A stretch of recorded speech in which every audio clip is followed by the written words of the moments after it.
Our episodes deal with serious and often distressing incidents.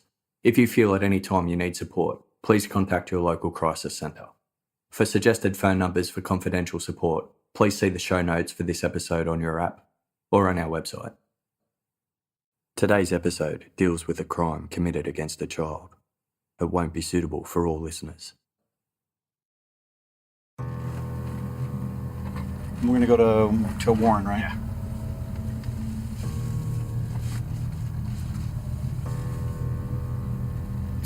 And even though it recently changed, this gray building on the right, this 1500 block of Pacheco, was an ice cream place. So kids would frequently hang out there because that's where they get their ice cream. The other thing you'll notice is that the streets tend to get pretty narrow down here. They're more designed for the old. I mean, a lot of these houses down in this area might have been built in the early 1900s. So the streets become a lot narrower. Turn right here. There we go. Let's around the corner. Right there. I mean, to the extent if two cars are coming at each other, in opposing directions, one is going to have to pull off. So people can't go as fast to these areas, and it's. Yep, over here. Yeah. Just right by that tree before the driveway.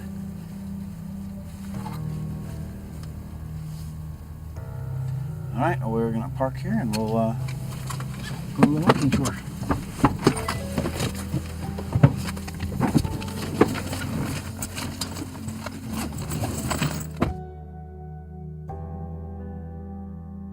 In 1987, 9-year-old Eric Coy was living with his parents and older brother in a central neighbourhood of Martinez, Northern California. Most Saturdays, Eric played with his cousin Eddrick, who was also his best friend. Eddrick only lived a 5-minute bike ride away from Eric. They often hung out after school and on the weekends, tossing baseballs and footballs and climbing trees. They did what all the local kids did, got ice cream or sweets at the store, and while away the hours riding their bikes and mucking around, staying out most of the day. Close to Eddrick's house was the Youth Boys and Girls Club, where kids from all over went to hang out, often playing basketball on the courts out the back. As the weekend rolled around, one would phone the other's house to see if they could play.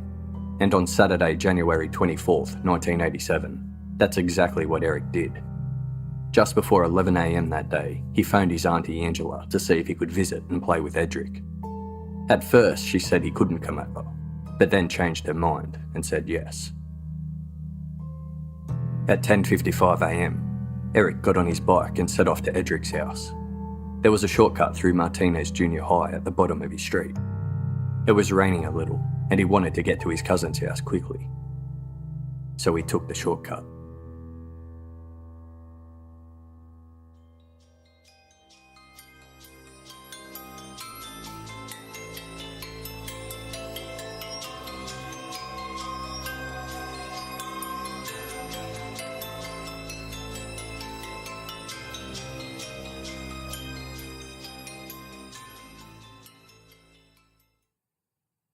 In the East Bay region of San Francisco Bay, along the southern shore of the Carquinez Strait, is the city of Martinez. The city is still small today, with just 15,000 households over 12 square miles. But in 1987, it was even smaller, with a population of around 24,000 people. Martinez has views directly over the Carquinez Strait, facing the city centre of Benicia and the southeastern part of Vallejo. It looks over to the ridgetops of Mount Diablo and other mountains. To the west of Martinez are the regional parks and recreational areas. It seems to sit in a little valley, hugged on each side by either mountains or water. In 1987, you would be hard-pressed to find families who didn't know each other, or have at least some link to one another. It was a simple place, in a time when no one worried about what their kids were doing. They were all outside exploring and playing. It was just how it was. The Alhambra Creek meanders its way from north to south through Martinez. Although it can run low in the summer months, in winter it's full and attracts otters and turtles. Downtown Martinez is quaint and even now fairly unchanged from 1987. Martinez has managed to keep many of the buildings traditional, just the way they always were. There is a slow pace in Martinez, like a big country town. There seems to be no rush, and people are friendly and warm. The main street businesses are a mixture of local traders or mum-and-pop stores, and the city is famous for its antique stores and its fair number of legal services. Being the county seat for Contra Costa County and home to the county courthouse, the county jail, and various other government amenities like the county hospitals, Martinez services many people outside its own population. If you need county services, you have to go to downtown Martinez, and with that comes a slight air of transience. Martinez has always been a hub for public transport. The Amtrak National Rail System has for decades had a daily route through the small city. This train runs from Emeryville near San Francisco all the way to Chicago.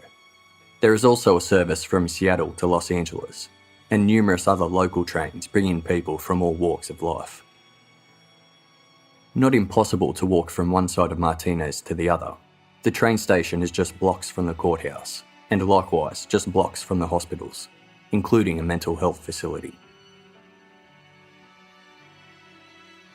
Eric Coy and his family lived just a few large blocks from downtown Martinez, in a duplex on the corner of Willow and Warren Streets, a quiet suburban neighbourhood which at the time was a mixture of single dwellings, duplexes and townhouses. Danny and Barbara Coy brought their second son Eric into the world in 1978, while Danny was stationed in England with the military. They already had a son, Jason, who was 3.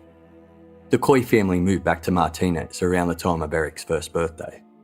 Sometime during the year that followed, Eric's parents broke up, but 2 years later, when Eric was 4, they reunited and all began living together as a family again.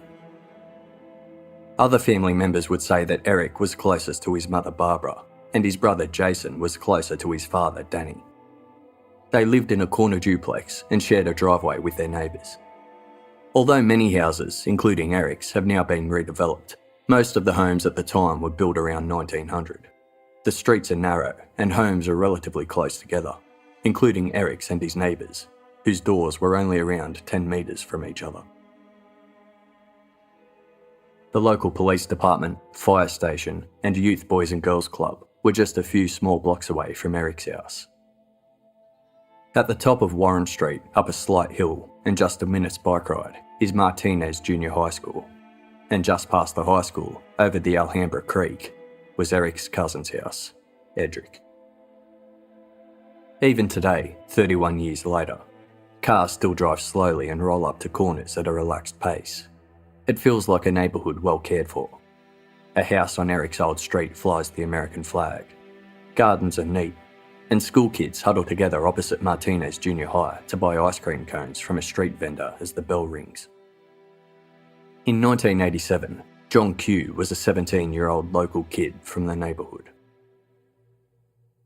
Martinez is a very simple, plain town that's just wonderful and beautiful, and like you said, there's nothing big about Martinez. There's not a Target and a this and a that. There's nothing like that around there. There's Walmart and maybe a Home Depot. It's just a very simple, small, great town. I mean, I have so much family in Martinez to this day that it's unbelievable. People who are born there or raised families there don't leave because the place is so wonderful and just everyone loves it. When Eric Coy first started school, he attended Martinez Elementary, a couple of blocks from his home. But he had a hard time focusing, and he began to fall behind. It was thought he might do better if he attended Los Juntos Elementary, a couple of miles away, which allowed kids to get a little more help and focus, and the smaller class sizes allowed Eric to have more one-on-one attention. By 1987, Eric was in the 3rd grade and into his 2nd year at Los Juntos Elementary. He had close friends and was known as a cute and happy kid. He reminded people of the character Spanky in the Our Gang films. Eric's principal said the following about him, quote, "Eric was a likeable boy who was always smiling. Just last week he won a Good Citizen Award by caring for the environment and returning lost articles. He was watching to keep things clean without being told. He had a big smile when he got his award." On Saturday, January 24th, 1987, after Eric got off the phone to his Auntie Angela around 10:55am, he went to his room to fetch his chrome Riley bike. As he rolled his bike through the house, he said goodbye to his father Danny and brother Jason. Danny told him to put a jacket on and to call home when he got to his cousin's house. Eric then set off on the short ride to Eddrick's. It was an overcast morning with a little light rain, but Eric only had less than a mile to ride, and with the trip taking just minutes, the rain didn't bother him. He rode up Warren Street 2 short blocks to Martinez Junior High. It was the shortcut he took to Eddrick's. The school building is at the top of a slight hill, and riding down the hill towards the baseball field and grassy area at the back allowed Eric to gain some speed. At the back of the school grounds, along the fields, runs the Alhambra Creek, which was pretty full at that time of year. It's a wooded area with bushes and trees lining the creek on both sides, and a row of houses on the opposite side to the school. There was a simple chain-link fence separating the school from the creek. The chain-link fence led to the back left corner of the sports field, where it stopped for an opening for a 15-metre long concrete footbridge that went over the creek. It was a narrow bridge with 3 concrete steps. Kids would dismount their bikes, walk them over, then jump back on at the other side. On the other side of the footbridge, which is no longer there today, there is a small street with houses that go right up to the creek. After going over the footbridge, Eric's route would have taken him past the Goody Hut, which was the local corner store, where Eric and his brother often stopped to spend their pocket money. The shopkeeper knew them well. It was a route he had taken countless times before. At 11:30am, Eric's Auntie Angela phoned his house looking for him because he hadn't arrived yet. Eric's parents said he had left shortly before 11, so he should have been there by now. Even if he stopped off at the Goody Hut, it shouldn't have taken him this long. Eric's father Danny waited 10 minutes in case he got a call from Angela saying Eric was there. But when no second call came, he got in his car and drove the route to Angela's house. He couldn't drive the exact route Eric would have ridden because of the shortcut through Martinez Junior High, but he drove around the outskirts of the school. Eric's uncle jumped in his car at the other end and did the same. During his search, he ran into Eric's mum, Barbara, who had started searching on foot. But there was no sign of Eric. Sometime between Eric leaving home and his Auntie Angela ringing to say he hadn't arrived yet, a local 13-year-old boy ran into the Boys and Girls Club on Alhambra Avenue. To get to the Boys and Girls Club, the 13-year-old boy had ridden his bike on the same path that Eric had taken through Martinez Junior High. When he got to the footbridge at the back of the school, he saw Eric's bike, and Eric lying face down on the ground, close to the bridge on the school side. The boy quickly rode to the Boys and Girls Club and asked some of the other kids to come back to the bridge to help, because Eric had fallen off his bike. A few of the kids from the club jumped on their bikes and made their way to the footbridge. One of those was 17-year-old John Q. And I got up and, walked to the boys' club, and we were playing basketball and doing our normal thing, playing ping pong, playing pool.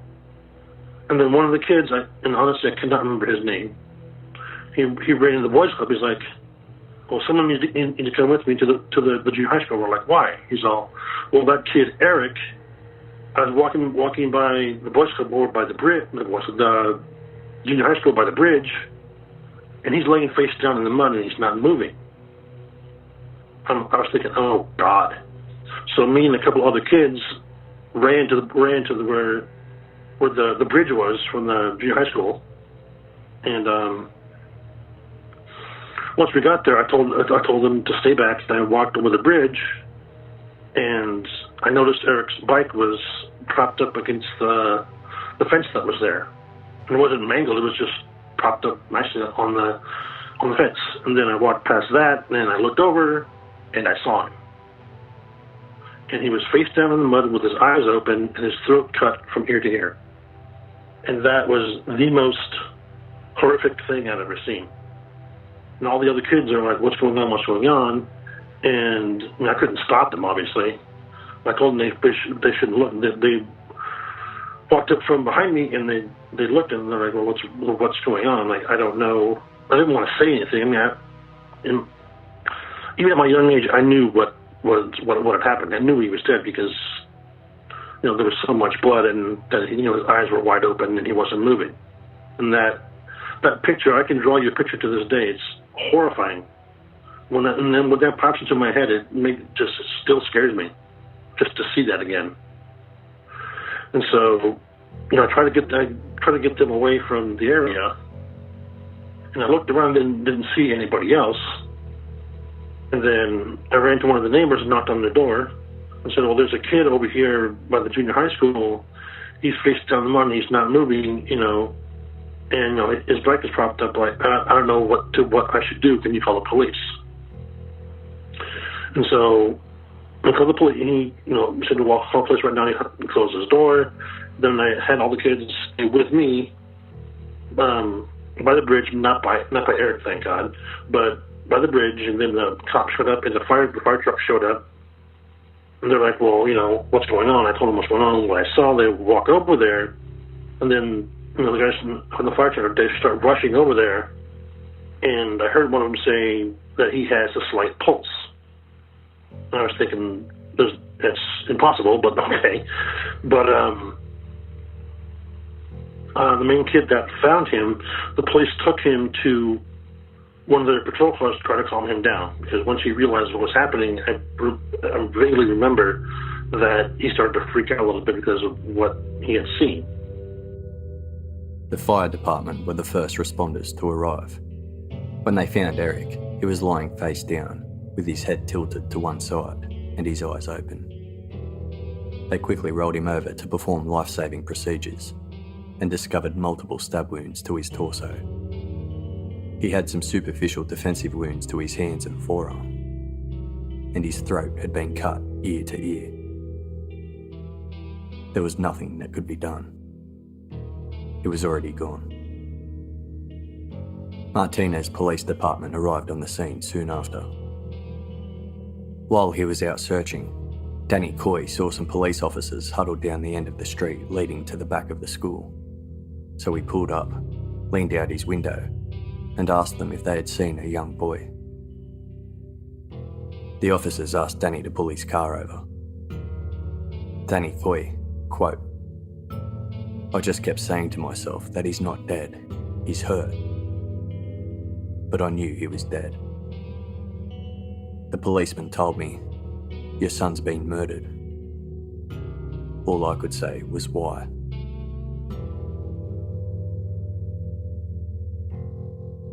Eric's mother Barbara and Eric's uncle pulled up at the school when they saw Danny's truck. Danny walked over to them and said, Eric's been murdered.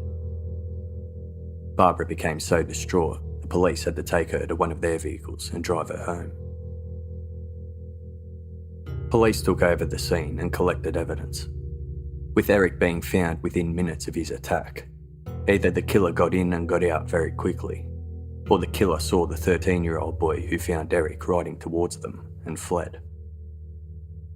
A red, compact-style pickup truck was seen in the vicinity of the crime scene that morning. When police searched, there was no sign of it. But they did contact the owner of a similar truck which was parked on a nearby street that day. They learned that a father and son had been sitting inside the truck, waiting for the rain to stop so they could get out and throw their baseball in the field at the back of Martinez Junior High. But they didn't see or hear anything suspicious. It had been raining a little, so police were able to collect some footprints from the scene. I remember a few days afterward that the cops had come to the workshop and gathered up the kids that had seen what we saw and asked us to make foot impressions. And because on the other part of the junior high school, there was a sand pit for the long jump for PE and track, everything else. Well, I guess they had found a footprint in the sand that morning when they were checking everything for whatever any kind of clue, and so they asked all make foot impressions. After cross-checking the footprints found at the scene against all the kids who had been there, as well as first responders, they were unable to match them to anybody. An extensive neighbourhood canvass was carried out with all hands on deck. At the time, there were 37 members of the Martinez Police Department, and doors were knocked on all the way along Eric's route, around Martinez Junior High and surrounding areas. People were asked if they had seen or heard anything suspicious that morning. Police made detailed notes of each person they spoke with, and also jotted down and ran all vehicle licence plates in the area. They spoke with the people from the homes which sat right up close to the footbridge at the back of Martinez Junior High. One of them was the elderly man John Q had run to for help and who had called 911. In the second home from the footbridge was an elderly woman. She didn't see or hear anything prior to the kids yelling for help. She said, quote, "It's always been so quiet around here. The only time we ever have any noise is when kids go across the bridge to go to school or play."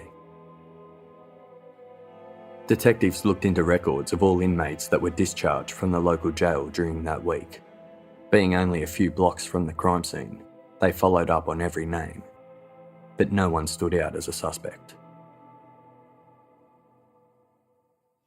When police sat down with the Coy family, they realised how small the time frame was of Eric's murder. He left home at approximately 10:55 a.m. He would have gotten to the footbridge just before 11, and he was found by the 13-year-old boy heading to the Boys and Girls Club just 15 minutes later.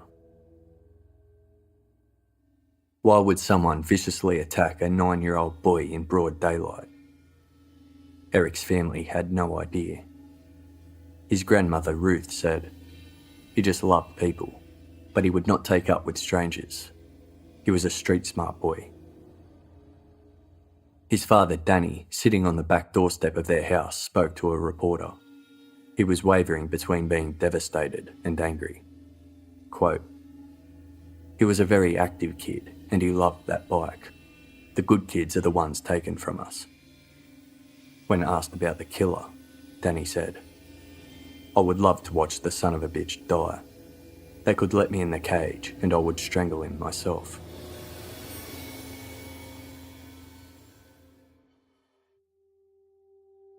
We hope you're enjoying today's show. We'll be back soon. Today's episode is brought to you by Casper. Casper is a sleep brand that makes expertly designed products to help you get your best rest, one night at a time. They sell directly to you and cut out the middleman, which means affordable prices.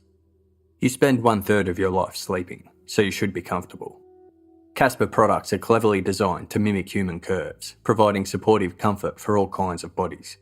The original Casper mattress combines multiple supportive memory foams for a quality sleep surface with the right amounts of both sink and bounce. Breathable design helps you sleep cool and regulates your body temperature throughout the night. You can be sure of your purchase with Casper's 100-night risk-free sleep on it trial. Get $50 towards select mattresses by visiting casper.com/casefile. Terms and conditions apply. With over 20,000 reviews and an average of 4.8 stars across Casper, Amazon and Google, Casper is becoming the internet's favourite mattress. You can get yours today, including $50 off select mattresses, by visiting casper.com/casefile. Terms and conditions apply.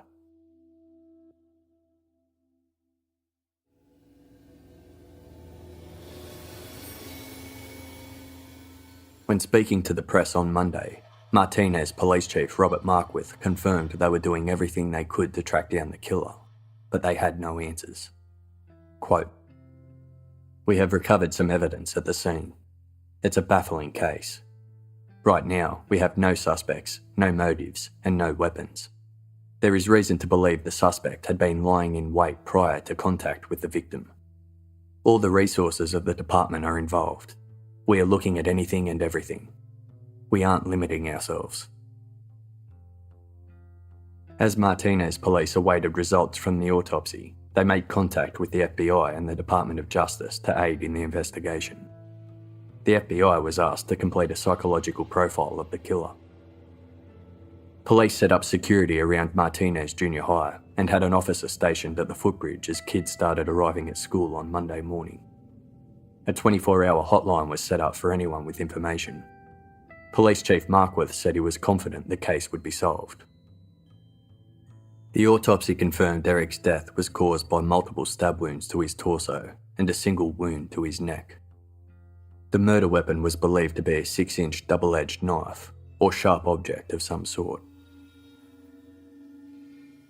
While investigating circumstances surrounding the lead-up to Eric's murder, police ascertained there had been an argument between the Coys and their neighbours the night before, January 23rd.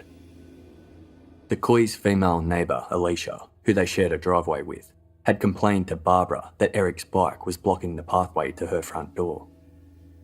Alicia's brother Benny was staying with her, as he often did, and that day, the day before Eric's murder, he and a friend Eddie were fixing a car out the front of their place. Eric's bike sparked an argument between Barbara and Alicia, and Benny and Eddie also chimed in. Barbara called Eric's father Danny, who was at a friend's house, and asked him to return home. When Danny arrived, the argument continued between him and Benny. Verbal threats were made against the Coys, including the following, quote, "Get your kid to move his bike, or I'm going to kill him." The argument was heated enough for Danny to call the police. It was apparent there had been some animosity between the families, but there was nothing to suggest the threat was anything more than a terrible coincidence. On Tuesday, January 27th, Benny, who hadn't been staying at his sister Alicia's place since the murder 3 days earlier, got wind that the police wanted to speak with him, so he attended Martinez police station voluntarily and was interviewed. He confirmed that there was a verbal altercation, and there had been arguments before between him and the Coys about him working on cars in the driveway. His version of the altercation was slightly different to Barbara and Danny's. After his interview, Benny was released and was not considered a suspect. 2 witnesses came forward during the investigation and said that on the morning of the murder, they were parked on Susanna Street at the northwestern end of Martinez Junior High. Eric was found about 200 metres south of their location, at the southwestern corner of the school grounds. The 2 witnesses saw a man walking down the ramp from behind the school and then walk onto Susanna Street, away from the murder scene. He was described as being of Italian or possibly Latin descent, 18 to 21 years old, 5 feet 8 inches tall, 165 pounds, muscular build, with medium length combed back black hair. He had very piercing dark eyes, a light complexion, and possibly a few acne scars on each cheek. He was wearing medium faded Levi jeans, a Levi jacket, light coloured tennis shoes, and he was carrying a collapsible short umbrella. This person was also seen by 2 kids in the area at the time of the murder. Police confirmed, when releasing a composite sketch of this man to the public, that they simply wanted to talk to him. He wasn't necessarily a suspect. Police Chief Markworth, quote, "We want to talk to this man because he was in the area. We don't have any suspects." Danny and Barbara Coy believed the description of the man sounded familiar, and they may have seen him before. Despite a large amount of media attention, the man was never identified.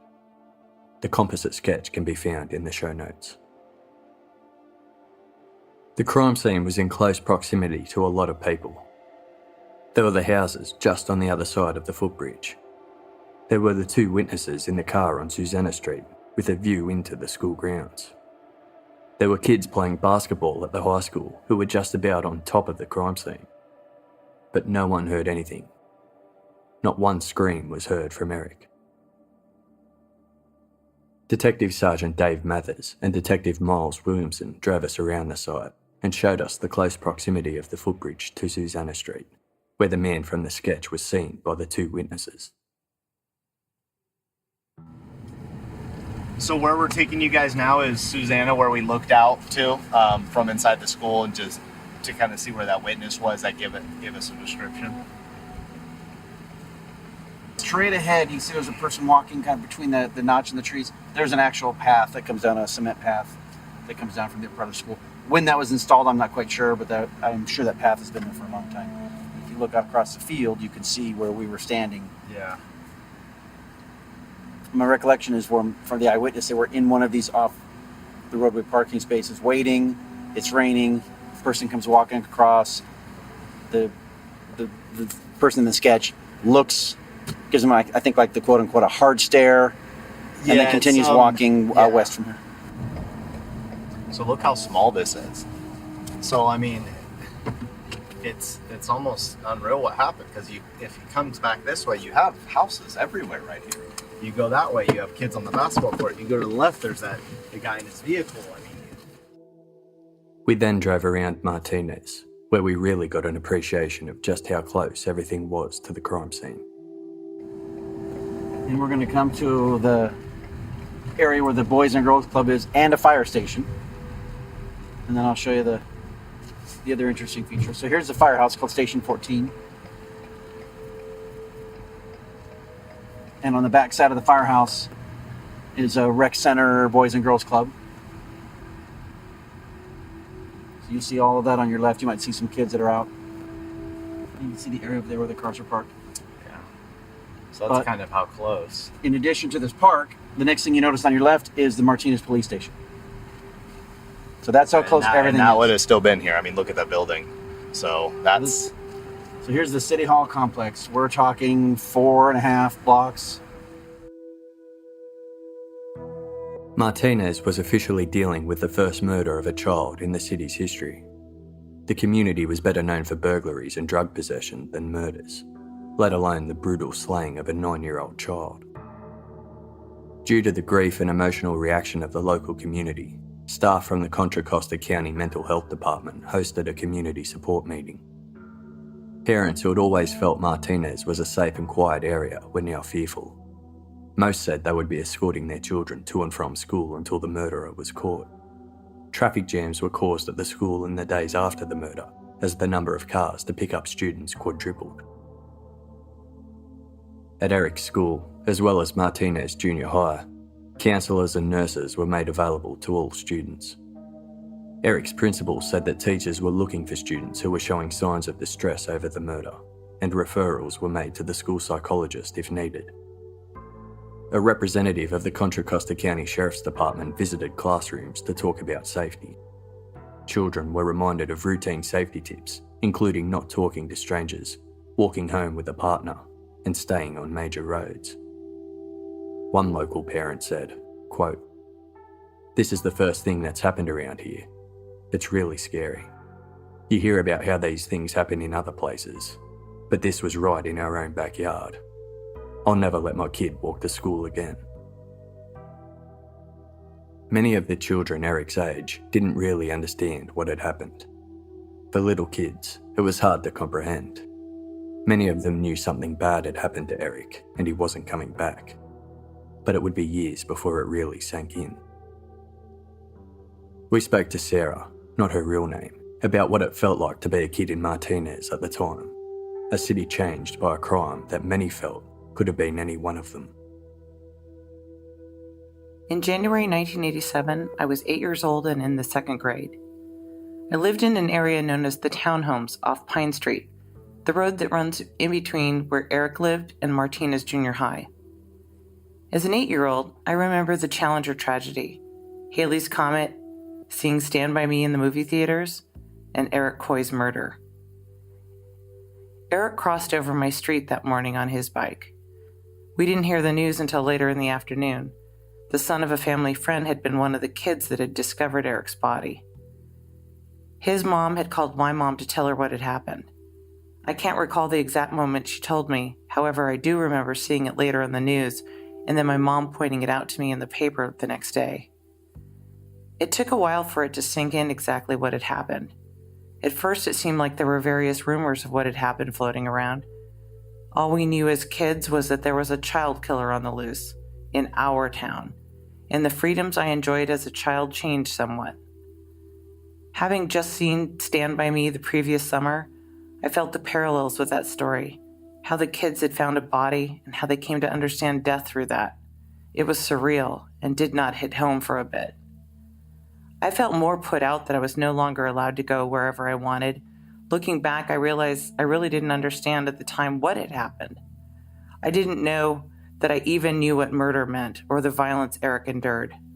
I certainly didn't comprehend the timeliness of his murder and how it happened only a few minutes after leaving his house on what was such a short bike ride. At the time, I never realized how brazen an act it was. It was a time when you went to other kids' houses to watch cartoons on Saturday morning, or if you were playing outside all day, which is all we did, you would only check in at lunch or whatever time your mom said to come home. We never, ever played inside unless we had to. There was nothing scary about the outside world to me. We had nothing to be afraid of. As kids, it was as if we believed all adults were watching out for us. They were there to make sure we were safe. Eric was crossing a footbridge, maybe 25 steps from one end to the other, and was murdered in those 25 steps, in the middle of the morning, with doors and windows and people just a shout away. The footbridge is gone now. It's overgrown, and for most people, they wouldn't even know it had ever been there. But for the people of Martinez, for us kids, and those around at the time, we will never forget it, and we will never forget Eric.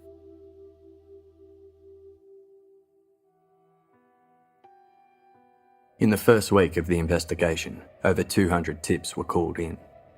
Police Chief Marquardt said there were some really good leads which they were following up, and some not so good leads. There was something else significant about the day Eric Coy was murdered. For a city not known for violent crime, and only one murder on record the entire previous year, there were 2 murders that day. Only 4 hours after Eric Coy's murder, and only a 5-minute drive away, a 24-year-old man was found stabbed and bleeding in the gutter outside his home, just outside the city limits. He died later that evening. Contra Costa County sheriffs handled the case, and although it was hard to believe the 2 murders had occurred so close together on the same day, investigators believed the 24-year-old victim knew his killer, and it was completely unrelated to Eric Coy's murder. Eric's funeral was held the Thursday after his death, and as family and friends mourned inside the funeral home, police continued to patrol the streets of Martinez, hoping for someone or something to show up. But nothing did. 2 weeks after the murder, the people of Martinez opened their newspapers and were given a glimmer of hope that the perpetrator may have been found. A suspect in a robbery had been arrested and appeared in court. He resembled the composite sketch of the man walking out of Martinez Junior High on the morning of Eric's murder. The robbery suspect was 16-year-old Luke Kalora, and Martinez police were eager to interview him. A few days after Martinez police released their composite sketch, police in Atherton, an hour's drive south of Martinez, released a composite sketch of a robbery suspect. Although there were some differences, the 2 sketches were similar enough that it piqued the immediate interest of investigators. 16-year-old Luke Kalora, armed with a gun, robbed a couple in Atherton a week after Eric Coy's murder. He locked the couple in their basement and ransacked and burglarised their house. He fled with $3,500 worth of jewellery, the couple's vehicle, and their 17-year-old daughter, Gina. Kalora hadn't kidnapped Gina though. They were working together. Gina had escorted Kalora into her family home and stood by as he cut the phone line and locked her parents in the basement. After fleeing Atherton, they went on a crime spree, committing abductions and robberies in Reno and Las Vegas, before eventually being caught in Riverside County. Luke Kalora was only 16 years old, but there were similarities between his sketch and the sketch released by Martinez police after Eric Coy's murder. The sketches were completed by the same sketch artist, Tom Macris of San Jose Police Department, a highly regarded artist who often helped other departments with their cases. He was involved in composite sketches in the East Area Rapist case covered in Case 53 of Case File.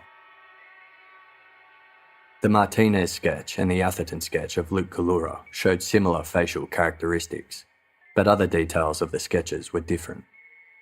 Macris said it wasn't unusual for 2 of his sketches to have similarities.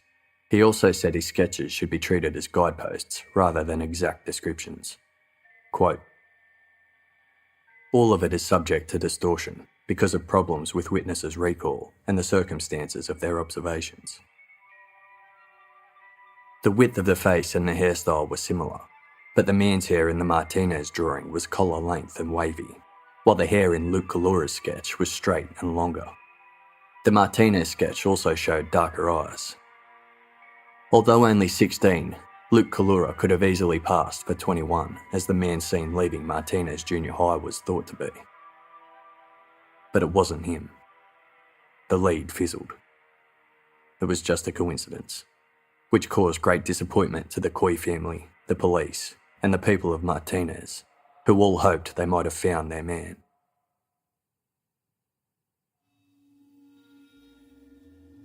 The second suspect came to light after another child murder on February 21st, 1987, almost a month after Eric Coy's murder. 6-year-old Jeremy Stoner disappeared in Vallejo, 15 minutes north of Martinez, just over the water. His nude, strangled body was found 4 days later. A team of 8 Vallejo police investigators worked around the clock on the case.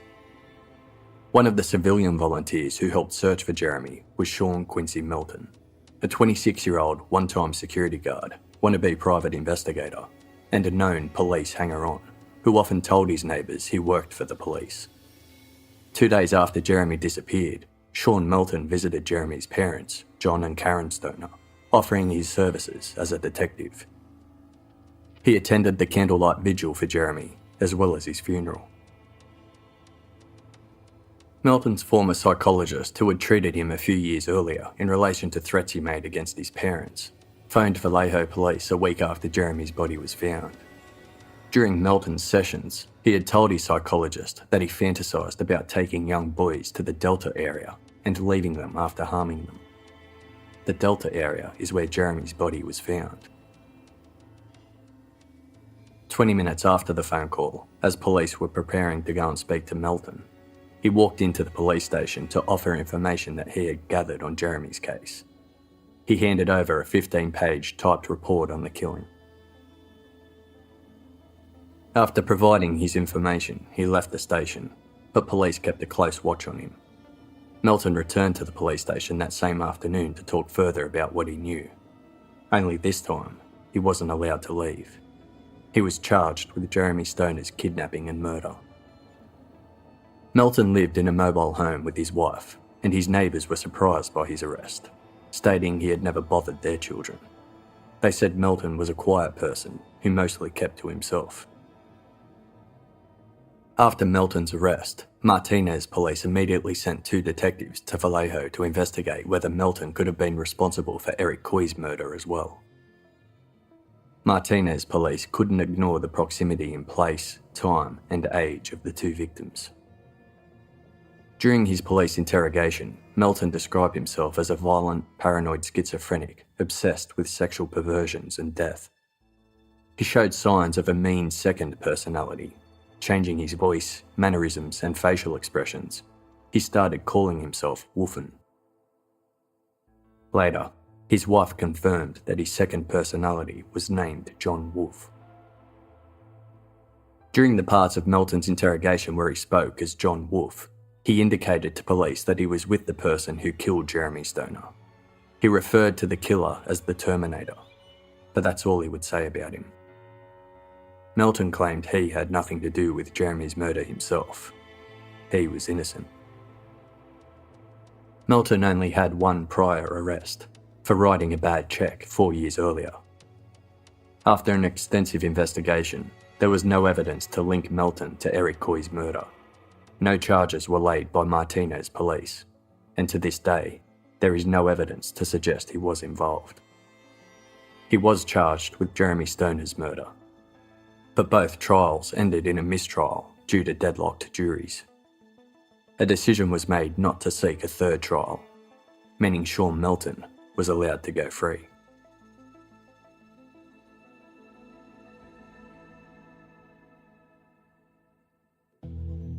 Several more suspects were looked at for Eric Coy's murder. Many were ruled out completely, and some there just wasn't enough evidence to proceed any further with. One name that came up was Tommy Lynn Sells. Tommy Lynn Sells was a serial killer that travelled the United States, killing anywhere between 22 and 40 men, women and children between the years 1978 and 1999. He was eventually caught and sentenced to death. He was executed in a Texas prison in April 2014. The Texas Rangers reached out to Martinez police and advised them that Tommy Lynn Sells could be a potential suspect in Eric Coy's murder, believing he was possibly in California around that time. He also resembled the composite sketch that had been released. Detectives reached out to Sells, but were never able to prove if he was or wasn't in Martinez in January 1987, and it never went any further. Contra Costa County DA cold case investigator Paul Holes spoke with us about some of the persons of interest who have come up during the investigation.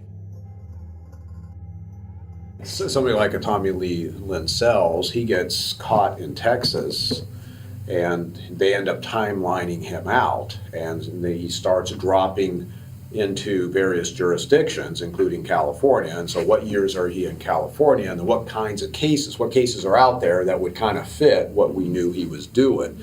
And we've seen that with Henry Lee Lucas and Otis Toole, who happened to come through this county, at a certain point when they were once they were found and they had traveled all over the nation.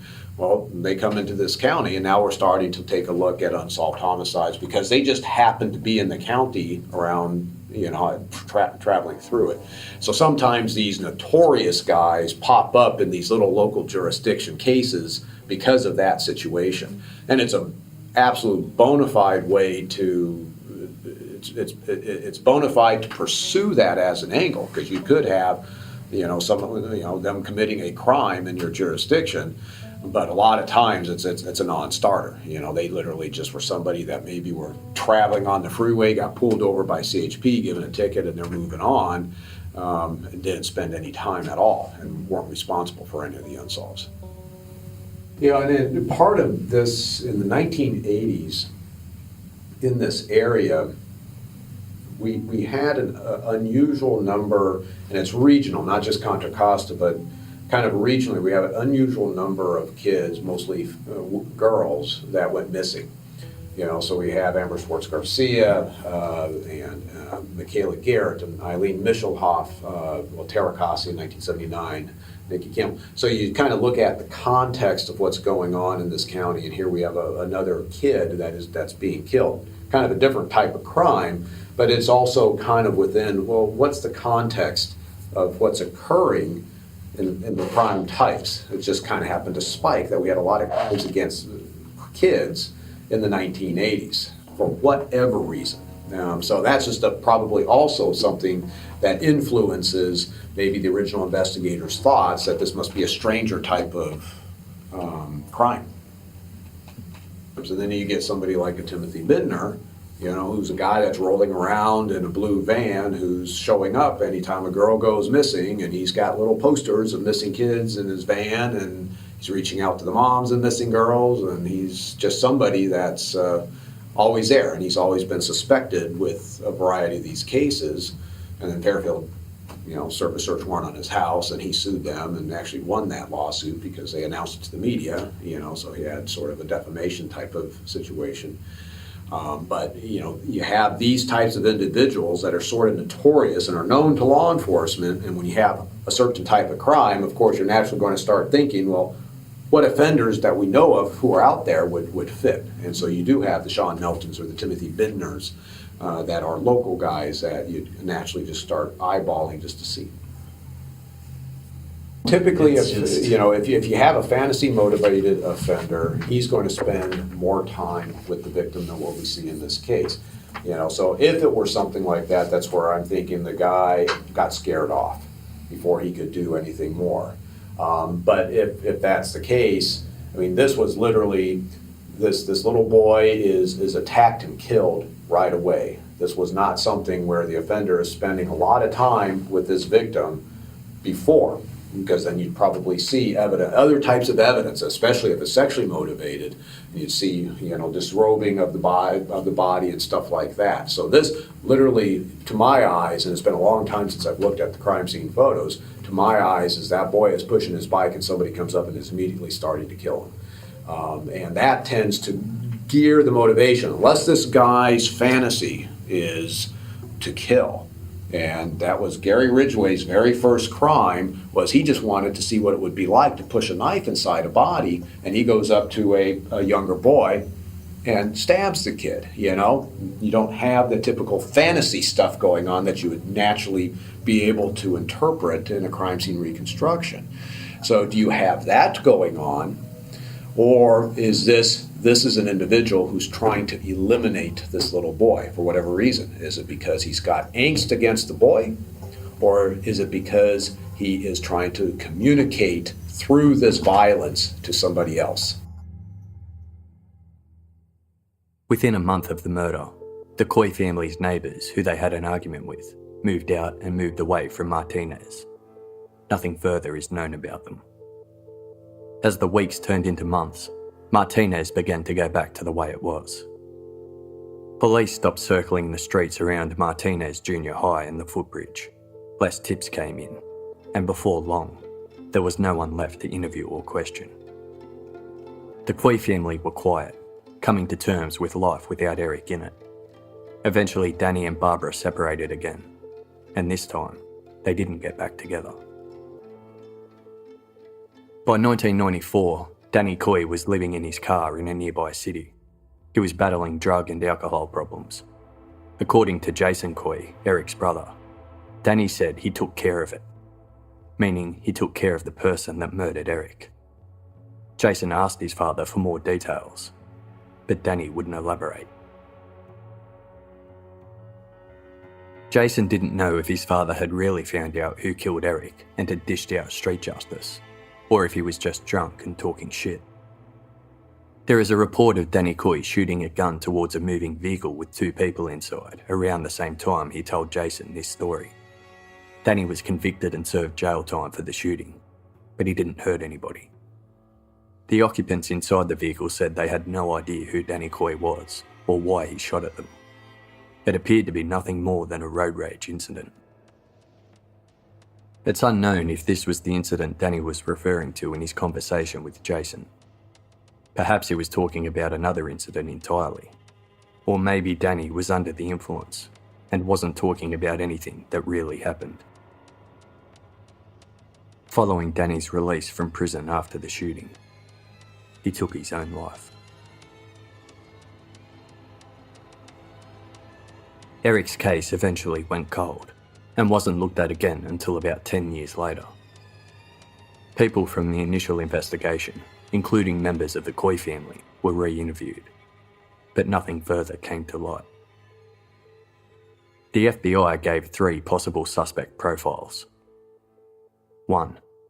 Transient drifter type, mental health issues, loner, possibly a pedophile that was in Martinez at the time of the murder, and Eric and him came in contact with each other by happenstance that morning. Wrong place, wrong time murder. After murder, Drifter left Martinez and probably never returned. 2. Local loner, 20 to 30-year-old male, not married, some type of mental health issue, social issues, possibly lives with mum or alone, possibly a pedophile that was from the area and committed the murder and is still in the area living a low-key, unassuming life. 3. Crazy, wild biker type that lives on the edge, involved in alcohol and drugs, works odd jobs that require little to no education, boisterous and known in his inner circle to live a nefarious, violent lifestyle, and might even have boasted about his illegal dealings to friends or family. This person hadn't slept in several days and was in a sort of drug-induced psychosis when the murder occurred. Possibly still lives in the surrounding area, possibly in prison, or has possibly since died due to his lifestyle. There are others who suspect the killer doesn't fit any one of those profiles, and may be someone who was known to Eric or the Coy family. Detective Sergeant Dave Mathers has been hoping to solve Eric's case ever since he first picked up the file. Around 2005, I assisted Lisa Maloney, then a detective, with conducting some investigative work on the anniversary of Eric Coy's death. Our work didn't generate any new leads at that time. Then in 2007, I was assigned to investigations as a detective. My supervisor, John Sylvia, provided me a copy of the Eric Coy case file. I started reading the assortment of documents, and I began to attach post-it flags next to items where I had questions. Quickly, I noticed I was running out of post-its. I was overrun with questions. Unfortunately, I was not assigned to this as a cold case, and my workload took priority over the Eric Coy case. My initial review of the Eric Coy case file left me overwhelmed, thinking there was no way to wrap my arms around the case. I was promoted out of investigations and returned to patrol as a sergeant a few years later. I learned that Patrick Salamid, a newly promoted detective at that time, had taken an interest in the case, but my involvement was limited since I was now working in patrol. Around 2012, I returned to investigations as the detective sergeant. In my new role, I had more oversight of the Eric Coy case. I was approached by one of our police dispatchers, Autumn Turnage, about this case. Autumn took a real interest in reading the files and listening to the audio recordings. Autumn made significant efforts to fill in many of the blanks. She's done an amazing job as a researcher. I've been very impressed with her knowledge of the case. In January of 2014, the local newspaper, the Martinez Gazette, did an article about the 27th anniversary of Eric Coy's death. We hoped to generate enough interest that someone would call in with a tip. We received some calls, but nothing significant developed from those leads. The case direction has not changed much in the last 3 years, except for the Martinez police personnel trying to bring it to closure. A year ago, I retired from the Martinez Police Department. Autumn Turnage moved on to another department, and a newly promoted detective has taken up the case as a part-time assignment. Progress is still slow. There have not been any major changes or revelations with the case. Martinez PD continues to look at physical evidence, hoping advances in evidence processing and DNA will improve the chances of identifying Eric Coy's killer. When I look back at this case, I imagined it was overwhelming. Back in 1987, for a small police department with 4 detectives, trying to manage all the moving parts of the worst crime for a police department, the worst crime for a community, and most significantly, the worst crime for a family, the murder of a child. I think the adage of the first 48 hours certainly applies to this case. Of course, for me, now 31 years later, it's very easy to second-guess the detectives' decisions and their investigative strategies. But I know they did their best with what they had. A department that wanted to solve Eric Coy's murder, that wanted to bring someone to justice, that wanted to restore the community's sense of safety, and that wanted to bring some form of closure to Eric Coy's family.